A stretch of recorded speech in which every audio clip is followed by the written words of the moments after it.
This is Comic Picks by the Glick, and here's your host, Jason Glick, and there he is. Yeah, here I am. Okay, as promised last week, prior to Comic-Con, it's like I didn't really have enough Superman comics in order to do a proper Superman podcast. They said, well, I've got plenty of his appearances in Grant Morrison's JLA run. The only straight Superman stories I owned were Whatever Happened to the Man of Tomorrow by Alan Moore and Red Sun by Mark Miller, which we'll talk about later in the show. Sure. However, since my visit to Comic-Con, I actually picked up more stuff by certain writers. Now, the first series we're talking about is For Tomorrow, the run by Brian Azzarello and Jim Lee. See, the thing is, this is kind of like a spiritual sister to Jim Lee's run on Batman, Hush, we talked about in an earlier podcast. And, you see, it took me a while to buy this, because while I like Azzarello a whole lot more than I do Jeff Loeb, no disrespect to the man, but, I mean, you see 100 Bullets, you know. I'll probably talk about that at some point, too. Anyway, I've heard kind of mixed things about the series, so I'd was hesitant about picking it up. But after seeing these volumes in the half-off bins, I figured, hey, why not? Half off. Yeah. So, basically, after reading through them, I have to say the difference between this and Hush. First of all, Hush generally aims low and hits the mark more often than not. Mm-hmm. For Tomorrow aims a lot higher and winds up grasping onto that ledge and having its flesh shredded as it tries to grab onto that ledge while frantically sliding off the very last second, leaving lots of bloody marks on the end. Yeah, it's like, you might think that's a very disgusting metaphor, but it's pretty apt here. Because really, it's like, Azzarello, his strengths as a writer basically lie in basically like, while you can see, while his characters talk about one thing, talk about it in a way that allude to something on a much deeper level. And you can see, and it's great how he can bring that other level to the surface while his characters talk about something completely different. Yeah, and I can't say that's a really good way to mesh with a really straightforward superhero artist like Jim Lee, who does great, like, big, flashy superhero stuff, but the stories are really a lot more subtle than that. And I can't say it really plays to either of their strengths to work together on a story like this. That being said, it's not a bad one, because once you actually find out the point of these things, it's like, I can imagine, because the thing is, like, while you're reading the first volume, you're kind of wondering, you get the general thrust of things, that there's been a million people have vanished throughout the world, including Lois Lane, with no reason given at all. Mm-hmm. Yeah, and Superman's trying to figure out why this has happened. He turns to a priest in order to talk about this. And while he's confessing his problems to this priest, he's also going around trying to figure out what the whole story behind this. Now it's kind of hard to say. It's like, what the main hook for this is beyond the general mystery. And Azzarello he sets it up fairly well. I can say you're kind of wondering, well, okay, well, when are you going to get around to this? I mean, the first half is fairly slow in getting around to the actual exploration of the mystery. Then you find, when you get to the second half, you find out, oh, so that's what it is, and it becomes much more interesting as a result. Of course, I can't imagine how this would have played out over the course of 12 issues, because once you finally get the whole core of the mission, once you finally understand why these people vanished and why Superman is ultimately responsible for these people vanishing, it becomes much more interesting, since it ties in directly to his guilt as a survivor of the destruction of Krypton. It's ultimately a story about what would happen if Earth was faced with the same problems as Krypton. What if it was ultimately destroyed too? What would Superman have to do as a result? Gotcha. And there's lots of good moments in here, especially one where Superman is confronted by 4 elemental beings who are basically trying to get him to leave Earth. And Superman ultimately saying, "Well, no, I'm not going to leave. And if you do destroy Earth, then I'm going to destroy all of Earth. I'm going to destroy Earth as well, and you're going to be out of a job." I mean, it's very ballsy of Superman. I got to admit, it's an interesting paradox. Yeah, and it also ties into the ultimate reason of the vanishing as well. Once you find out Superman's connection to it, the thing is, though, it's while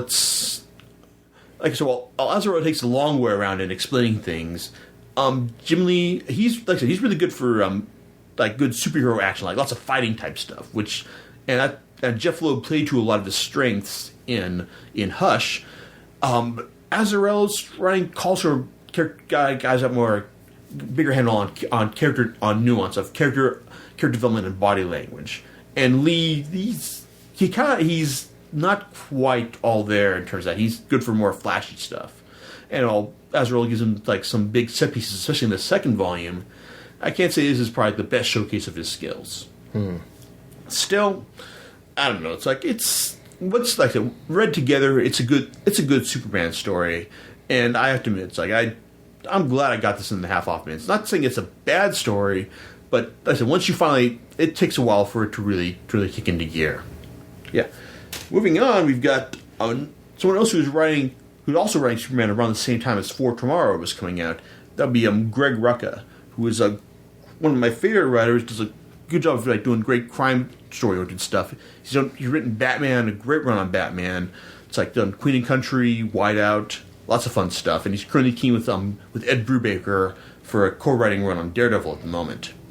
Now, with Superman's story, basically hinges on one key idea. What if someone found out about Superman's secret identity? How would he use his information in order to find out to affect Superman? How would he fight Superman using this thing? And it's an interesting thing because this villain Ruin does a good job of like antagonizing Superman and trying to make his life absolute hell. It's like he finds ways to target his best friends. And interestingly though, it's like Lois Lane, while she gets shot by a sniper in this, has no connection to the main villain. This is actually a result of a certain plot development from one of the other series happening around this time, and that's truly really the biggest issue with the series is that it also that Rucka's run, a lot of it ties in directly to DC's big superhero crossover event, Infinite Crisis, and you see a lot of stuff that Rucka is doing here is also setting up this stuff as well. I mean, like you look at this and you're thinking, well, this doesn't tie in directly to the story.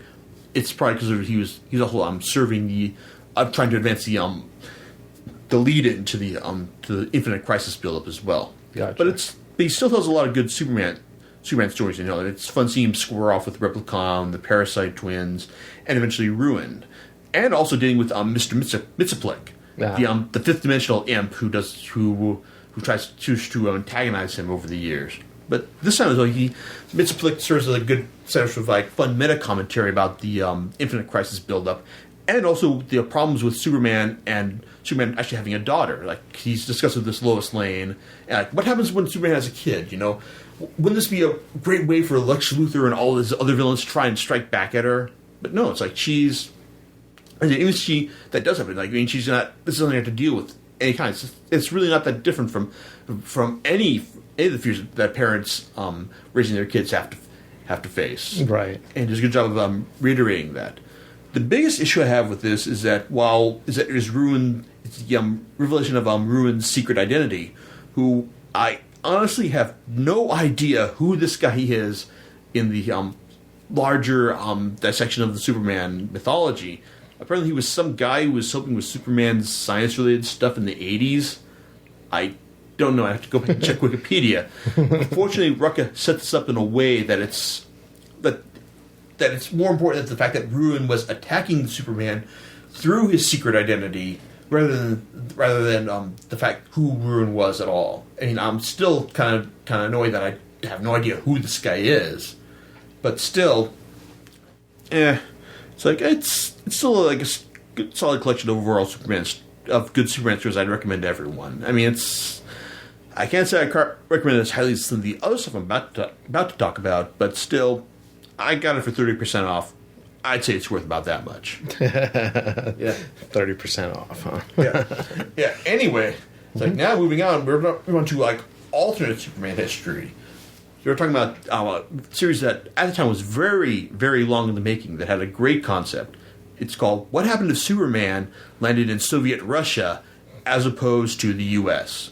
I speak, of course, of Mark Miller, Dave Johnson, and Killian Plunkett's Superman Red Sun. Now, John, you've also read this too. Yes, I have. what did I think of it? Yeah, it's like, what'd you think? I liked it. I particularly enjoyed the alternate telling of the Superman legend, and it kind of presents it's like a 3-part Yes, history. 3 issues. And it's the origin, kind of like the origin, how he starts out, then kind of moves to more of like present day, and then it goes to the future. I liked it. It's a nice little self-contained story, and I think that it's interesting to see how he makes his decisions with the what he does, and the agendas he tries to put forth, being influenced by communist Russia or Stalinist Russia. Yeah, because the biggest strength of the story is that even though Superman has landed in communist Russia, he's not automatically evil. Right. Yeah, he's starting to advance communist ideas, which is basically like everyone's the same. Everyone's deserving of like the same level of treatment all around. Mm-hmm. And while like that works to a certain extent, eventually it leads to a certain totalitarianism.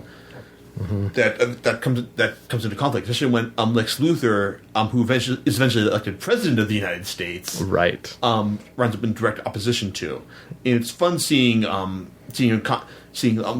and Superman go back and forth on these ideas, and also as well as communist Batman as well. Yes, that's right. Who he's part of the underground that is actually against the Superman totalitarian government of mm-hmm. the Soviet Union. Yeah, it's like it's interesting seeing all these like alternate versions of the characters. Like, mm-hmm. I'm not entirely sure if all of them are entirely interesting. It's like the alternate Wonder Woman. I'm not sure how much exactly she adds to it. I mean, she serves like a point at some key plot developments, mm-hmm. and also the ending. It's like it's interesting in the way that it shows you like the time loop mm-hmm. that these events describe to you. But ultimately, it takes like a good concept and follows it through to its logical ending. Yes, that's what I think. Yeah, and like I said, like this reason I don't have any Superman titles in my library is mainly because like there haven't been a whole lot of A-list writers who actually like gone and done Superman justice. Well, actually, there's also Grant Morrison's All-Star Superman, which is goddamn awesome. It's basically like Morrison just doing all the great, crazy Silver Age stuff he wanted to do with Superman. It's basically like juxtaposed across the point where Superman has become supercharged by the sun's powers and is dying as a result. So now he's got to like put his affairs in order and sort things out before he dies. And the first volume available in hardcover, highly recommended. Great stuff. I mean, it's great seeing him reveal his identity to Lois. I mean, this is like another alternate universe thing. It's basically Grant Morrison and Superman the way he wanted. So you get to see him reveal his identity to Lois Lane, give her superpowers, face off against Lex Luthor as he's in prison. It's like, and also encounter Superman from like several different timelines as well. So a lot of great stuff. And I can't wait until the series is done and the second volume comes out so I can find out how the story ends. Okay, yeah, but hey, that's all we got for Superman right now. So until next time, catch you later. All right, we'll see you later. See you next time, guys.